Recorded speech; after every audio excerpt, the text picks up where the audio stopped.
Hi there, I'm Katie Couric. Welcome to Eye to Eye. Arizona Senator Jon Kyl was one of a handful of Republicans who supported the president's immigration reform plan. But last night, he switched sides, joining efforts to get the bill tabled. He told correspondent Sharyl Attkisson why he chose to keep the plan from going to a vote.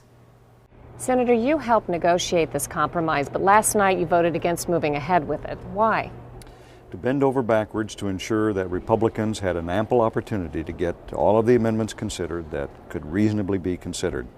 We're about a dozen short of the amendments that were considered last year, and we wanted to make sure that our members had a full opportunity to have their amendments voted on in the Senate. What if in the end, though, this means the death of the bill altogether?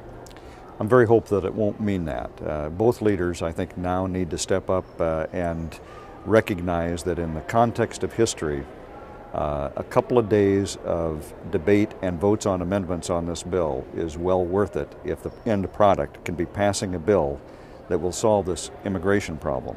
And so I think it's worth getting the list of amendments together, an agreement on time that takes a couple of days, and finding a time in the schedule when that can be done. In layman's terms that anybody could understand, what happened last night and what's going to happen next? What happened last night was that Republicans mostly decided that they wanted to allow other Republicans an opportunity to have about another dozen amendments voted on. There weren't as many amendments voted on in this year's bill as there were last year, and the idea is that there should be about the same number of amendments. And that's why the Republican leadership supported their right to have amendments considered. When that vote was taken, the majority leader, instead of letting us move on to consider those amendments, decided to move on to other business. I would have preferred that he simply add the couple days to the schedule to allow us to complete the bill, and then we'd have it done. But instead, what I'm hoping he'll do is come back to the bill.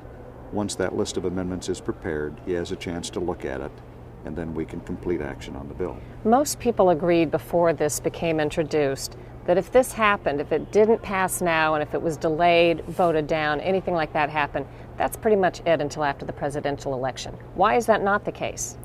I think it's important that we complete the action on the bill, certainly before the end of this month, and I think we could do it. We could take it up again a week after next and have it done in a couple of days.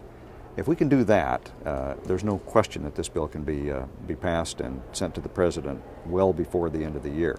If we let it drag on and on and on, then I agree that at some point its prospects would be pretty problematic. Explain what is going to have to be happening in the next few days and few weeks behind the scenes to get this back on the front burner. Behind the scenes, starting today, there's a process of getting about a half a dozen Democrat amendments and maybe a dozen or so Republican amendments identified in a list with an agreement as to how long each one of them will take to debate.